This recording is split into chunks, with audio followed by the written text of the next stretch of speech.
in China, wife follows the husband, right? So I really, really appreciate he's able to step down on the management. So he realized like what he's good at Mhm. and what I am good at. So, and by that, I'm happy to take off the hat of like a husband and a wife company. Because if we have the hats on us, Mhm. as a company grow into like a corporate, if we want to hiring like executives, senior person, and we still a wife and a husband company that controls the everything, that will not work. Welcome to Entrepreneurism. I'm your host, Scott Pollock, a seasoned business leader, entrepreneur, and CEO coach with a passion for helping others achieve success in their entrepreneurial journeys. On this show, we dive deep into the world of entrepreneurship, uncovering why so many struggle and revealing what the most successful do differently. True entrepreneurs have unique superpowers, including the ability to spot hidden business opportunities and convert them into thriving ventures.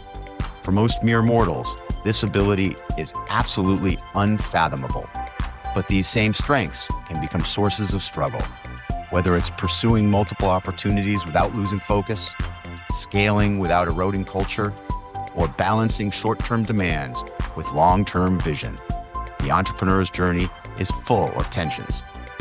Here we explore critical factors that drive entrepreneurial success: how to stay focused, manage resources, build strong teams, and develop the resilience to navigate the ups and downs of the journey. Bold ideas, candid conversations, and insights that will help you unlock your full potential. Ready to learn and grow, expand your toolkit, and discover actionable strategies to help you navigate your own entrepreneurism? Let's dive in.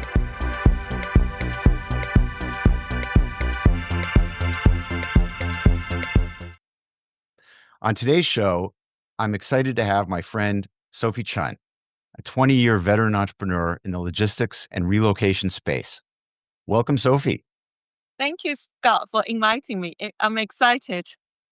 Yes, excited to have you as well. A little more introduction. Sophie, who is Shanghainese, is co-founder and group CEO of SAE Relocation, one of China's leading providers of both family and business relocation services that has helped over 10,000 families with their moves to date. I was an SAE customer in 2022 when we moved some stuff from the US to China, and they took great care of us. Sophie's partner in the business is her husband, Ferasse. And in addition to scaling SAE together, they're raising two handsome boys who are in high school and middle school, respectively. Beyond being an accomplished entrepreneur, Sophie is also a very accomplished violinist. But before I digress, Sophie, perhaps you can talk briefly about how you started your entrepreneurial journey. Okay, so um, can I start when I get into this industry? Sure, please. Okay. So when I just graduated, I interviewed a couple of companies and I did very well with this specific one called Asian Express. And I remember when the boss interviewed me, I wasn't very clear what exactly they do. He introduced it as a import and exports company for household goods and the personal effects.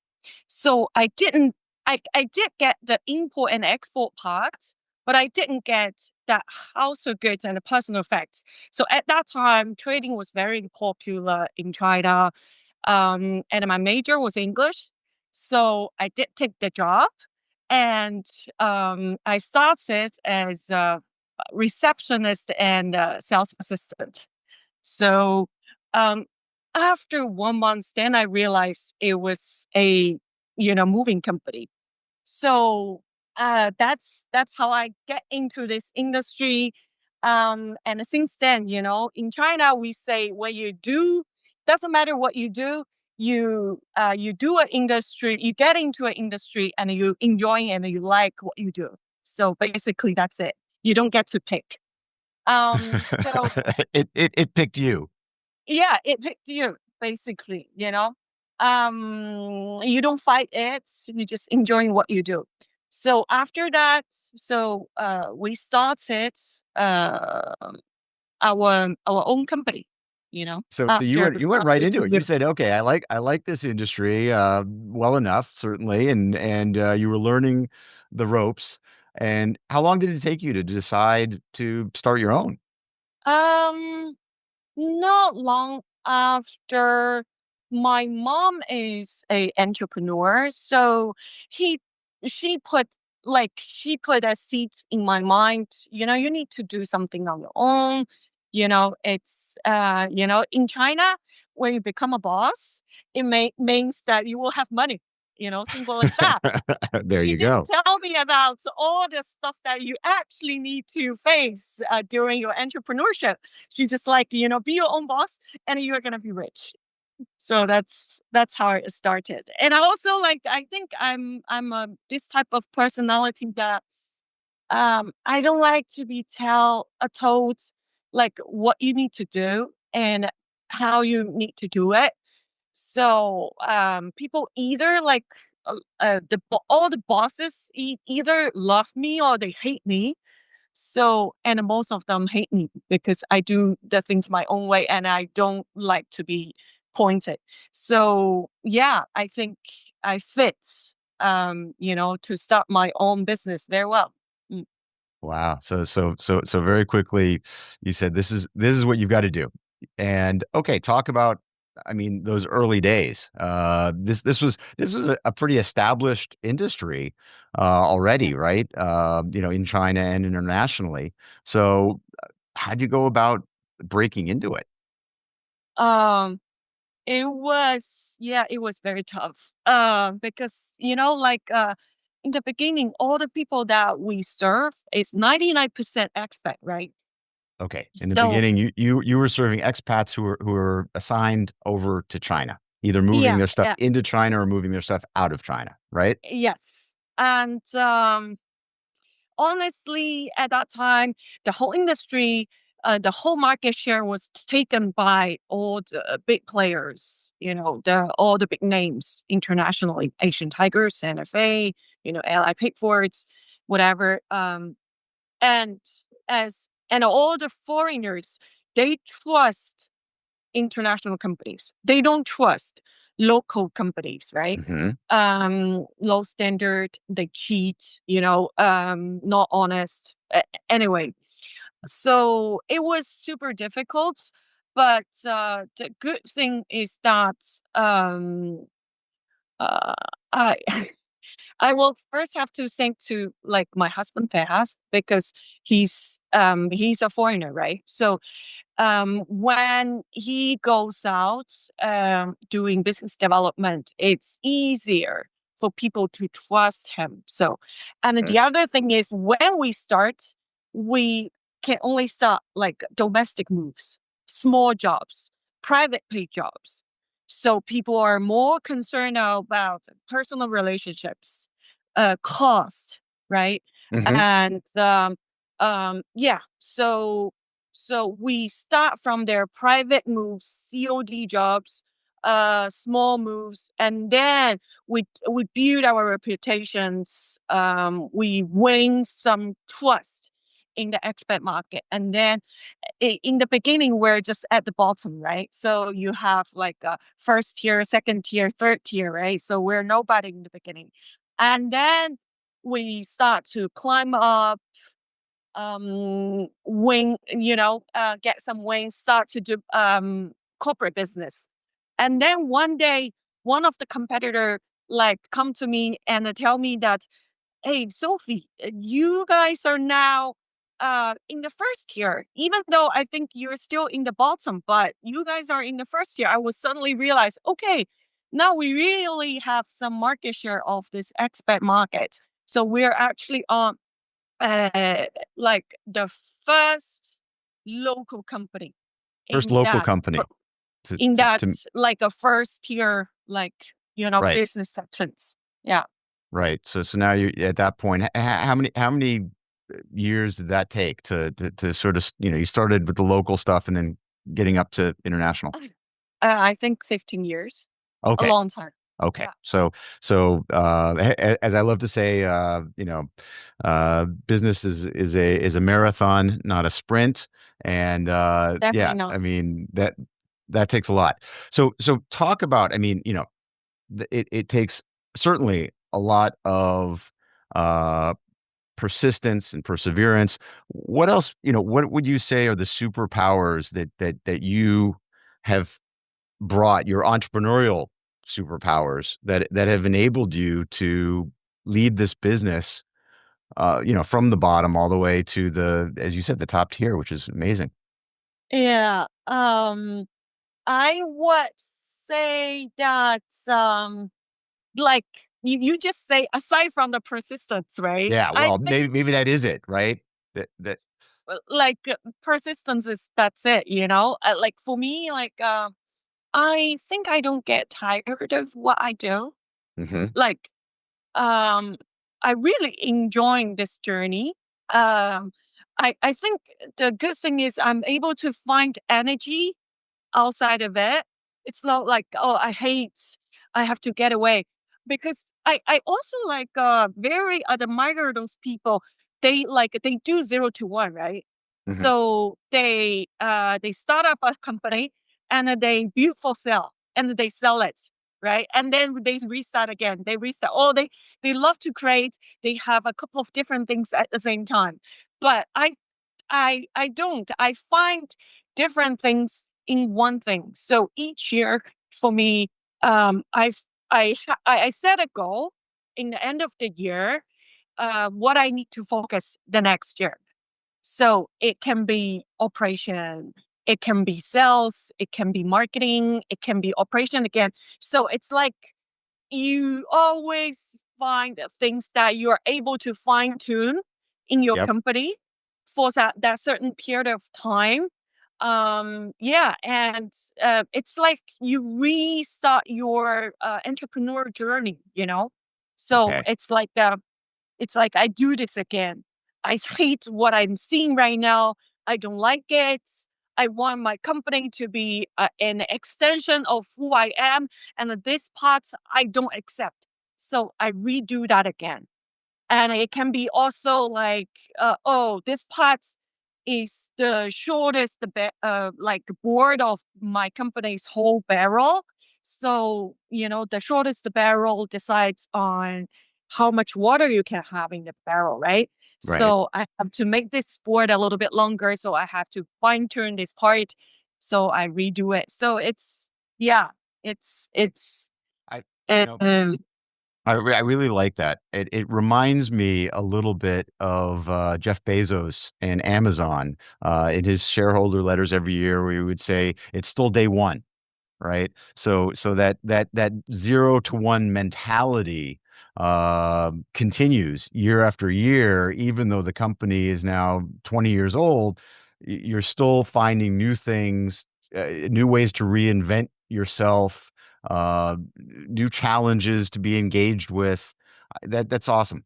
I think that yeah, really is, that in and of itself, I think is a superpower, to be able to keep yourself that engaged and excited about new challenges in the business. Granted, those challenges also, I'm sure, have you have your days, but that is a way to keep learning and growing too, which is a yeah, success factor, I think. yeah, yeah.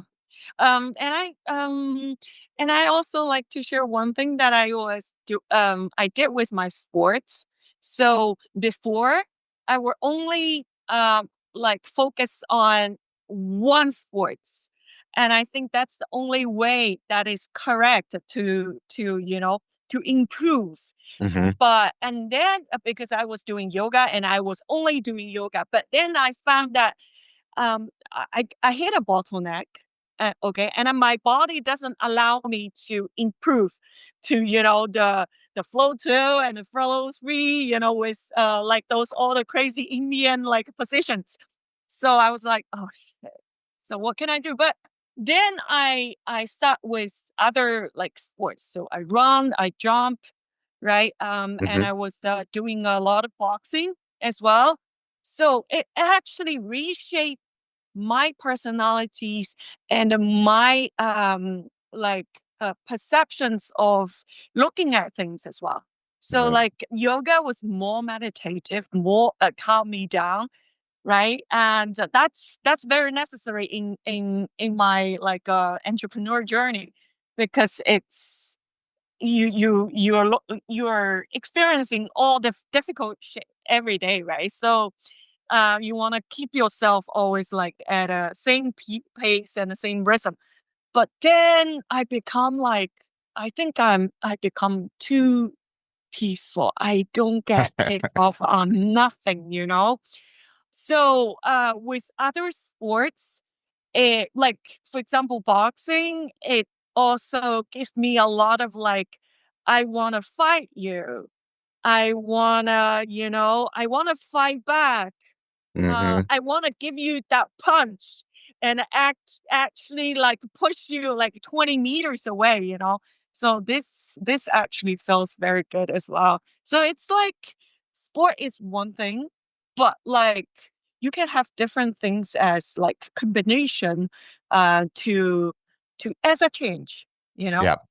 Mm, Business and sport get compared all the time, but I like that yeah. different sports have different application for your psychology in the business. Mm, That's cool. So I want to ask about, obviously there's lots of challenges along the way in building and scaling a business. One of the topics, though, that I personally am fascinated by is how you make it work with your husband as your business partner. That's something that I personally, I don't think I could ever do.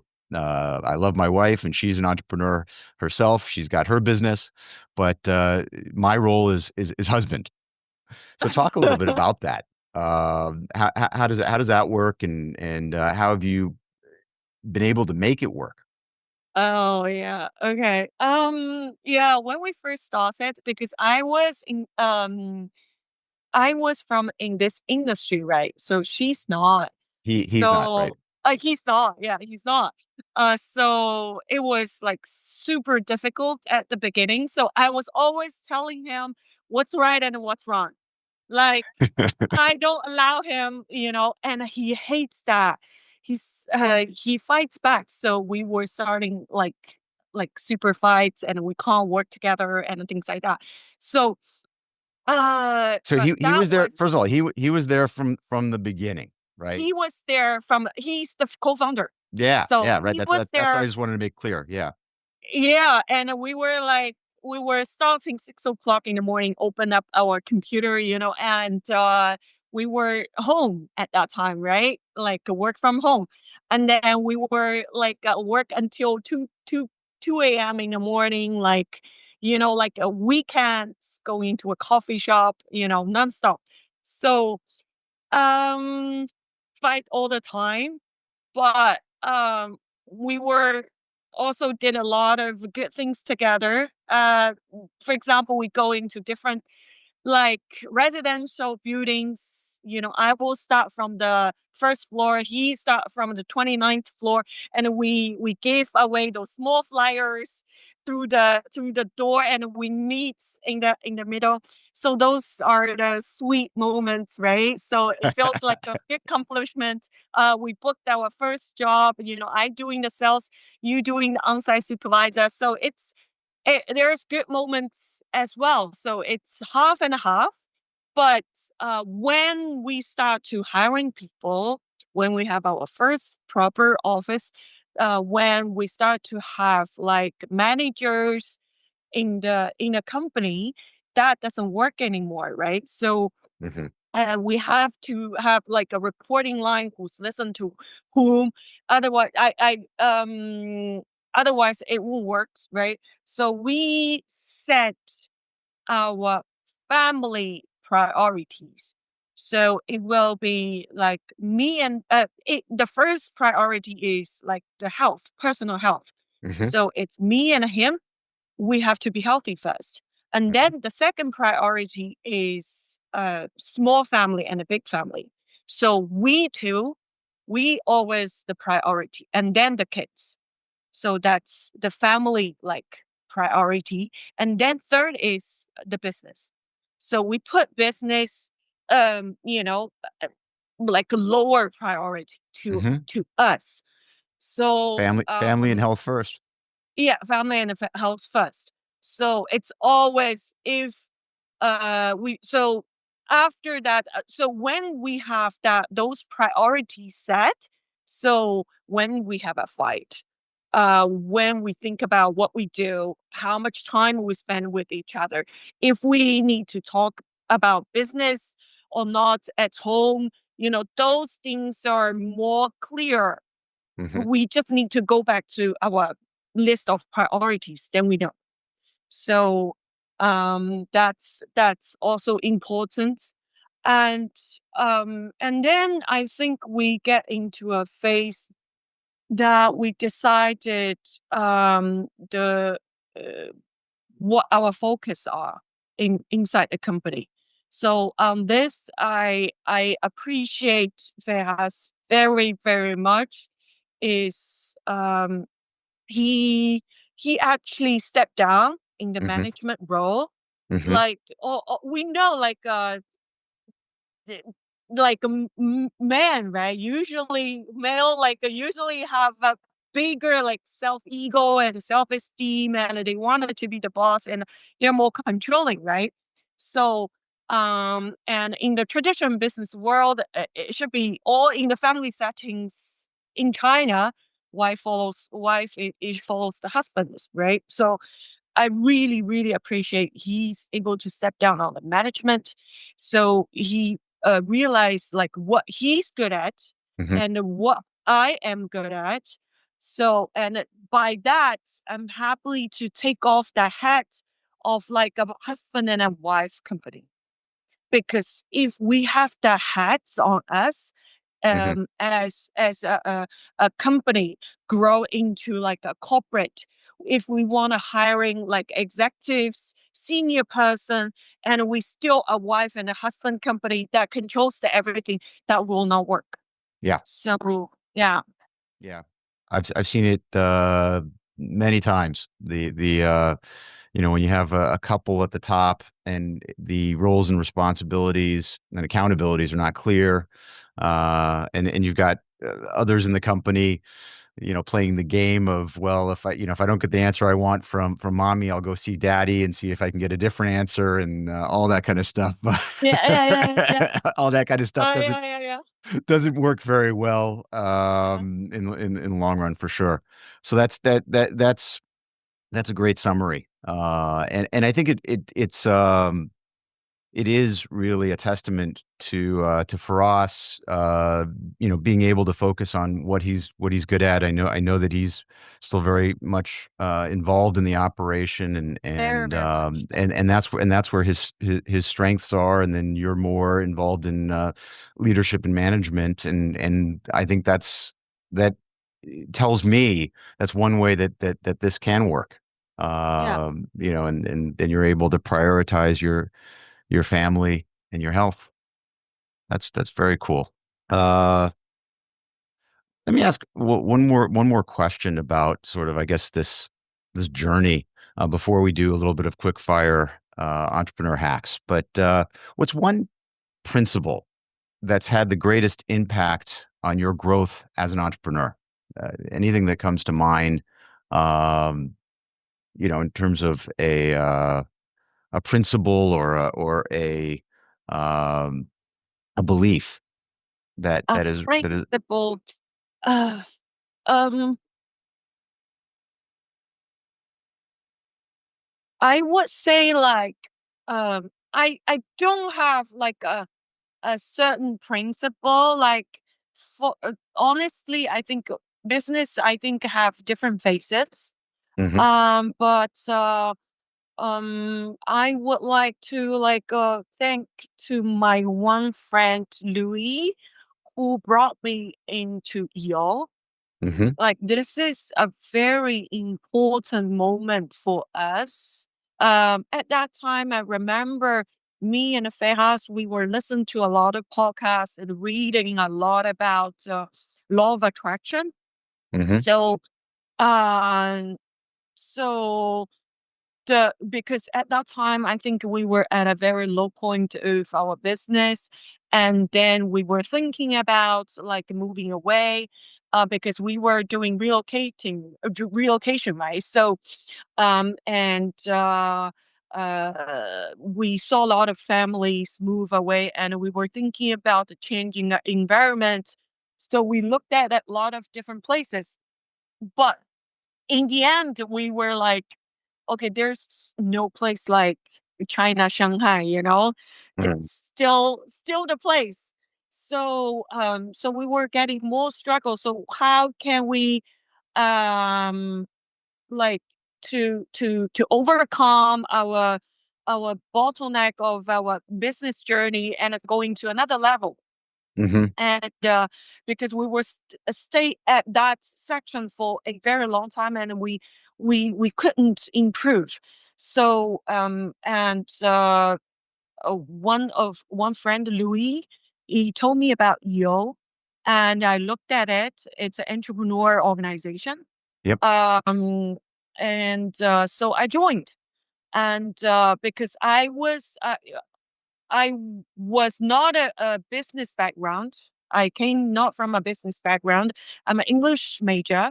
Hmm. I started the business totally pure out of like uh my passion Hmm. and also my business instinct. So I don't manage my company with a certain theory, right? So it was very ghetto the way I organized my company. So after I joined the organization, so I learned about scaling up. I learned about people, execution, strategy, cash, all the four pillars in the business. Then I start to grow. Yeah. And also, I have a bunch of entrepreneur friends that, we don't tell us like what you need to do in your company, but we share our success and failure stories. So we give us each other like inspirations. So Yep. there's a lot of things I learned from the meeting rhythm, how to monitor a meeting, how to build up like a community, how to manage the company. So there's a lot of things. Yeah. Like at different phase, I learn different things. Yeah. I love that. I mean, certainly one of the things that I encourage my clients or even prospects if they don't become clients, but entrepreneurs, I encourage them to get a forum, whether that's EO or Mm, YPO or whichever the other forum they would get into, but get into a group where they've got trust with peers, and they're able to share and they're able to learn from others' journeys, because what they're going through is not unique. It's lonely at the top, as they say, but at the same time, there are others who have been there, and you can learn from that. And then the principle, I think, of EO, of just continuous learning and growth, what you were just right. describing. I mean, that is the principle, right? And everyone in EO, I think, shares that desire to continue learning and growing, and doing so together is just that much easier. So terrific. Let's get into some quick fire entrepreneur hacks. What's one book every entrepreneur should read? I did read a lot of entrepreneurial books, but I'm not gonna like recommend any of those books, Okay. honestly, because I think you're not able to. They only give you the story when you look back, right? So Hmm. everybody has their own way of success. Yep. So, but I do have a book that I want to recommend is Mastering the Market Circle by Howard Mark. Okay. Mastering the I market circle. I'm not I know familiar with it's that one. not a Great. it's not an entrepreneur, but the two things I really enjoyed about this book is it tells me like every business has four circles, right? So you have the up circle, you have the booming circle, you have the down circle, and you have the bust where you do the corrections.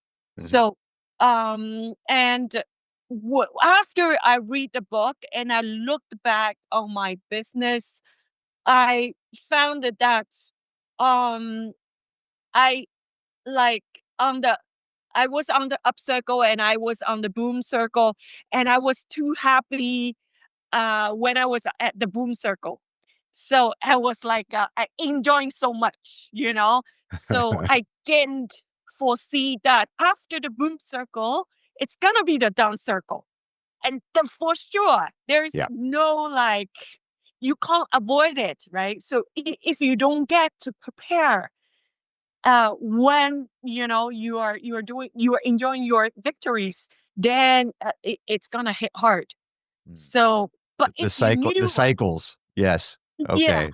yeah, yeah, and I and what it's also like when you going up too fast, it also tells you it's like the clocks. How do you say that in English? In the grandma's, The metronome. So you're setting the rhythm there. If going up yeah. fast can also come down fast, right? So Exactly. So it's like the labubu, right? So you boost and then you come down, right? So it's the same. So don't be too happy when you rise too fast right, because you're gonna hit down hard as well. right, right. So manage the rhythm is, I think it's important. Managing the rhythm is important, and it goes back to what I was saying earlier. It's a marathon, not a sprint. Yeah, So exactly. I love be that. prepared for the longer term. What's one Yeah. thing you do every morning to set yourself up for success? Um, I do a lot of things. So I have my Anything? morning ritual. So but one thing very important is I listen to Dr. Paul, who is also a EO member from Beijing. Oh, right, from Beijing. Right. So like you don't put your phone in your bedroom. So I leave it outside. So I Ah, don't pick that was a the phone recommendation from for him. Leave the phone yeah, outside. Yep. leave the phone outside your bedroom. So I wake up. I I sometimes wandering inside my room for a little bit, do a little bit of cleaning, waking myself up and thinking about the because you have you dream, right? And before you sleep your mind start to pop a lot of crazy ideas. So I try to remember what I had Yep. in my memory from when I fall asleep. And then I do different things like I do some breathing exercise, Okay. like those things long and short. And I do my French learning on Duolingo. I still Okay. try to mastering another language. Yeah, drink my coffee and yeah, and then start my Okay. day. Yeah. Okay. What's a tool or app you can't live without? Uh I I I have two things. WeChat. So you know Okay. that I don't use so many emails anymore, right? So Right. Right. uh So WeChat, yeah, in China certainly is the communication yeah. app and much, much more than that. Yep. Yeah, we like business and communication on that. And then I can't live without my like IG or those what I can The video do the platforms. source. Yeah. Yeah. That's Yeah. one of my relaxation, right? So I do some Okay. I soaps. Yeah. you and my wife both watching lots of both short and long videos actually, I think. So, okay. Yeah. Yeah. And what's the best piece of business advice you've ever received? Uh, let me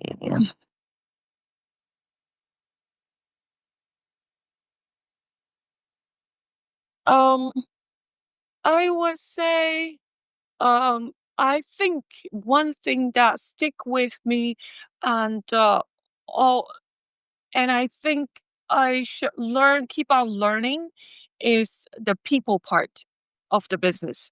So it's a very simple advice, but I always refreshing it and find the new things out of it. Mhm. Is find the right person and put them on the right seat. Yeah. So Get the right that's people in the right seats. And then Vern would also say doing the right things. yeah, yeah. So Yeah. that like I would say I paid so much money on this lesson, right? Yeah. So it keeps coming back to me. And I still think this is the best advice. And also, I have so many things to learn still. So many things need to dig deeper on that piece of advice. Yeah. Yeah. Mm. Got it. And finally, what daily habit keeps you grounded? Uh, I think sports. Yeah. Sports. I Yeah, you don't, mentioned yeah. that earlier, and I'm sure Yeah. the yoga and the boxing and all that. Yep. Yeah. Absolutely. I have to do some sports like every day to make myself like keep calm. You know, the breathing inside the sports also means a lot for me. Yeah. Mm. So, final question for the day. Okay. Imagine you could do it all over again. You start over building SAE and could only bring one lesson from your experience. What lesson would it be? Um, I would I would say uh save up for the winter. Mm, Yeah. Um, because in China, most of our in like a generation only experience the up circle. yeah. Nobody experienced the down circle. So it's all about expanding, invest more, because you won't think about the winter because you never experienced the winter. But only after you experience the whole 4 seasons, then you are wronged. Hmm. Then so Yep. yeah. So Yeah. I I think like that. that's When I mm, when I when I got to China in '05, that was a pretty quick observation that I had that we were into this very long upcycle, and everyone kept saying, well, it just keeps going up and up and up and up, and obviously now we've seen winter, and yeah. it was going to come. Yeah. It's not like you make more, you spend more, right? You do more things. Yeah, So you always like have to do this strategically. Mm, yeah, yeah. yeah. Well, I really appreciate you joining the show today, Sophie. Thank you. Okay. I Thank learned I you. learned I learned a ton about how to make it work, by the way. If you're in business with your spouse, I'm still not sure that I would do it myself, but great great sharing there. And to my listeners, we've got many more amazing guests lined up. Please subscribe, leave feedback, and share this episode in your feeds. Thanks for listening. Remember, entrepreneurship isn't just about spotting opportunities. It's about taking disciplined action to bring them to life. Hope you'll join again next time as we continue to unpack the complexities of entrepreneurism.